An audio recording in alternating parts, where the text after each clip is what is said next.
Welcome to the finale of Season 1 of Pawsitive Impact. My name is Rob Johnson, and this is the show that talks about teddy bears, but with a purpose. Joining me as always, Jerry McLean. Welcome, sir.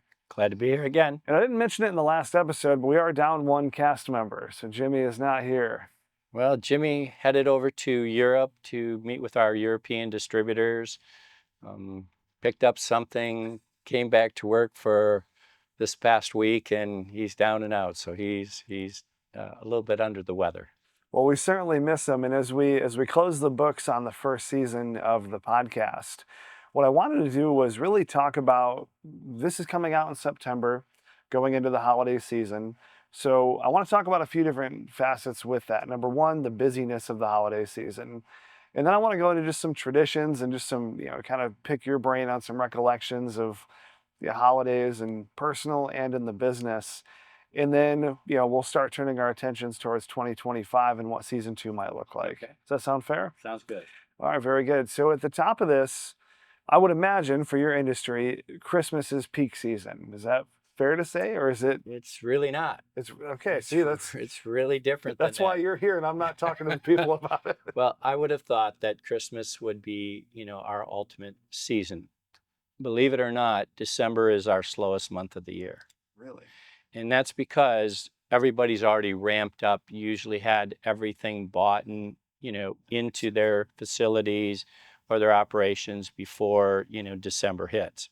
Yes, it's still a fairly good month, but it's not, it's very different than the peak. Our peak is when the resorts around the world start kicking in.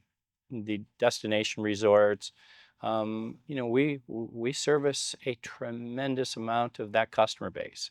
With that being said, then we get into the heart of the summer, and then, we hit September, which usually September was a slower month for us because the kids now are back to school, and then we get ready because when October hits, October and November are crazy.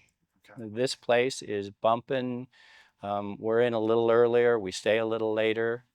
And the one thing that makes the Bear Factory very uniquely different is if we get an order for product, that order usually goes out the same day, which is almost unheard of in, brick and mortar. They're whenever the customer comes in, we're whenever the order comes in, and we get that out. That way our customers know that they can depend on that.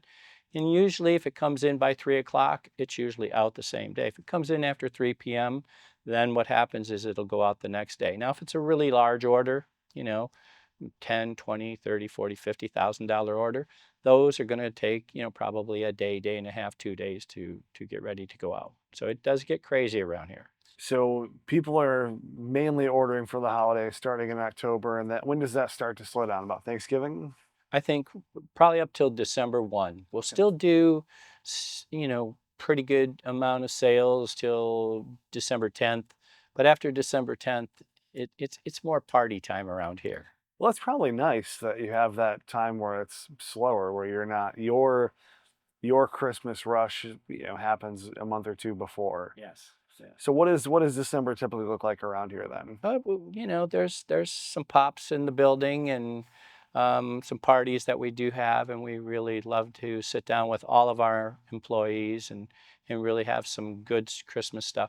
And we're doing it earlier and earlier because as the families get bigger and bigger, that work for us, we want to make sure that they're able to get it out of the way in a way so that they have these and then they can go to their families at home and have more time. Looking back on all of the holiday seasons that you've had as the owner of the Bear Factory, is there anything that sticks out or trends where you're like, it's changed so much in terms of the dynamic of the people or particular traditions that you've liked in the company? Well, the first year that I was in business, I didn't know what the business was going to do, number one, so I was a little bit unprepared for what the demand was at that time. So it was an up-and-coming thing back in 2001. And, you go to a trade show, you write a lot of business, and then all of a sudden, how are you going to support that? All of a sudden, Christmas hits, and we were unprepared. we got it out, we did it, we got the product out, but I just remember, oh my goodness, what do we have here? And we had a juggernaut at that point. So we all laugh, or I laugh at that because I was under so much stress, didn't really know what to do next. It was just chickens with their head cut off running around the building.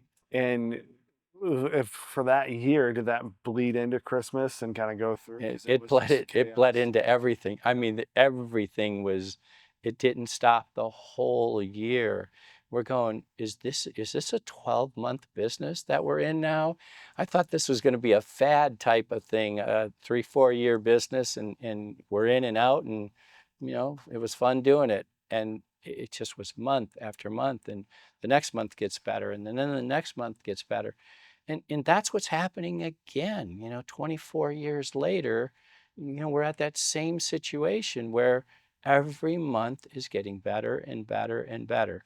Now, again, we're really putting a lot of emphasis on brand identity. We're taking back some of the sales channels, that were out there, say the Amazon channels and things like that, where we had multiple people, say, servicing an Amazon, support. We're only going to have one person. So we want the name, the recognition, who the Bear Factory is, and what the Bear Factory's message is to go out there correctly. So through the years with all of that, obviously your family's grown. Jimmy's come into the fold as the CFO. What has Christmas around the McLean house, been like from a tradition perspective? What are some things that you look forward to every year? Time off. We're looking to settle down, Yeah. have families come in and relax. And I'm even, looking to tell Kia and Jimmy now, can we go somewhere warm and sunny, for Christmas? They've got a 2-year-old, and all the traditions of what they're doing now, have to be now taken into consideration because I want to get away. But I think at this point, at Christmas Day, I'm going to have to be here for them, and then I'll have to see if we can get away. So, we're looking at different unique ways to, go some different places during and after the holiday. And then so for you as as the head of business, when does your brain flip back into development mode and you're ready to get back after it? When does that happen? It's a 365 all the time. As you get a little older, you go, oh, is it time to retire? Is it time? I don't even entertain that. I just have so much fun and, coming in and running. In fact, I don't run anything anymore. Everybody else does their job very, very well at the Bear Factory. For me, it's, are we in proper position? Yeah. And as the owner of the company, it's my responsibility that if we're going to launch something, we have to support that launch. And that's a really important part because if, let's say that you have 2, 3, 4, 5 different plush items that do really well, are you supported behind that initial, uh, purchase that the customer makes? Do they have product behind that? Do they have product behind that? So if you really have a lot of sales on one specific item, we have to have backstock inventory on that. So that's the hard part because you don't know. And with us being a China-based supply chain, we're in a situation where it used to be you could get your product here in 3 months. 30 days on the water, 30 days for, 30, 60 days for production. And it's not that way. It's 4 to 6 months now. And so you have to really do, proper forecasting in this business. And with that, as we start to close the books on 2024 and look at 2025, the last episode we talked about the trailer and all the different applications for that. So if you haven't seen that, I encourage you to go back and take a listen. It's a fantastic episode. What's on the horizon for 2025? What are you looking forward to, and what's on the objective for the Bear Factory? Well, it would be the implementation of all of the work that we did this year. It didn't happen, in a vacuum. This 24 did not happen that way. It was, okay, what are we going to do? How are we going to enlarge the footprint of the company? And as you enlarge that footprint, there's a lot of R&D. There's a lot of application. There's a lot of, hiring of people to build trailers, to put them together, to design them, to R&D them. So now we're to that point where these are going on the road. So this will be a new launch. The educational side will be a new launch. A lot of the zoos and aquariums around the United States and Canada are now being built out with the whole Bear Factory theme. And as we do that, you're starting to see that whole thing with the educational side of the business, being really at the forefront for 25. Wow. And then when does I guess it's probably I guess both of these things are probably running concurrently where you have a healthy amount of R&D happening, which is how the trailer project came to be, and then also just running the business. How do you flip back and forth between those two things as the owner? Right, you just do.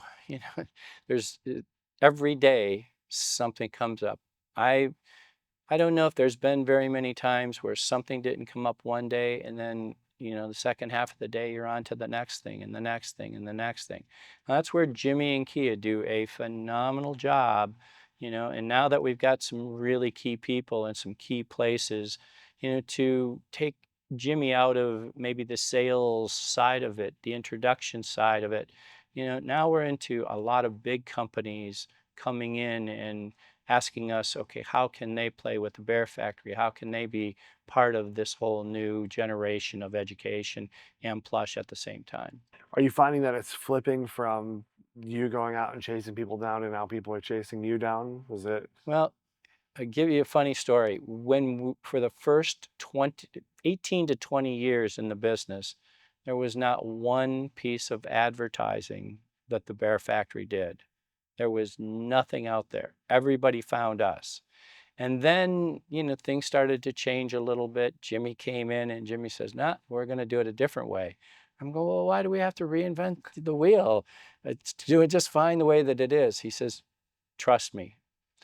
I kind of fought him a bit, at that because Jimmy does like to spend a lot of money and do a lot of R&D with all these kinds of things. And I said, okay, we're at that prove it now. And now we're at that prove it where, you go out and, you do your Google, you do, whatever instrument Jimmy is using. And so now the advertising side of the Bear Factory as a business, is a formidable part of our business. That's good. And I'm excited to see the execution of all the seeds you've planted in 2024, just as we've spent, the last 10 episodes talking about, the history, the origin, how the product is made, how it's evolved, and then now what's on to 2025. Yeah, it's been a heck of a run, and we're going to have another heck of a run. So I would imagine, this time last year, being a co-host of a podcast wasn't on your bingo card, probably. No, I can. When he came to me with this idea, I go, "Why? We're not selling anything."